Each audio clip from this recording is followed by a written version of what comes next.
बहुत महत्वपूर्ण खुलासा इसलिए कह रहे हैं कि लगातार सोर्सेज, ये एक बड़ा महत्वपूर्ण शब्द हो गया है, सोर्सेज से चुनाव आयोग कुछ कुछ प्लांट कराता रहता है कि साहब कोई पॉलिटिकल पार्टी कोई ऑब्जेक्शन नहीं कर रही।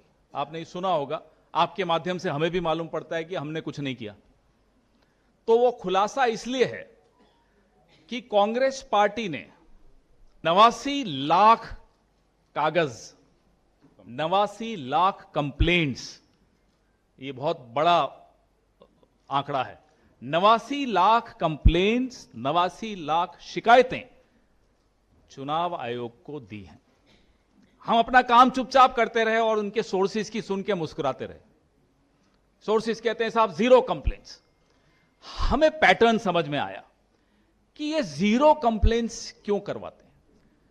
तो फिर ये सुनाई दिया, ये दिखाई दिया, ये महसूस किया कि हमारे बीएलएस जब शिकायतें लेकर, ऑब्जेक्शंस लेकर जाते हैं, उनसे नहीं लिया जाता, उनसे शिकायतें नहीं लेते, बोले साहब इंडिविजुअल से लेंगे।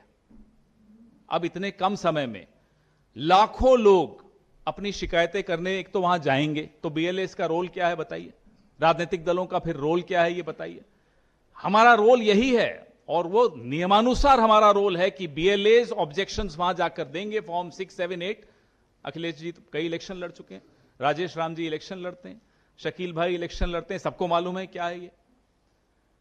लेकिन राजनीतिक दलों से शिकायतें नहीं लेने का आदेश ज्ञानेश कुमार गुप्ता जी को आ गया होगा, तो नहीं ले रहे थे।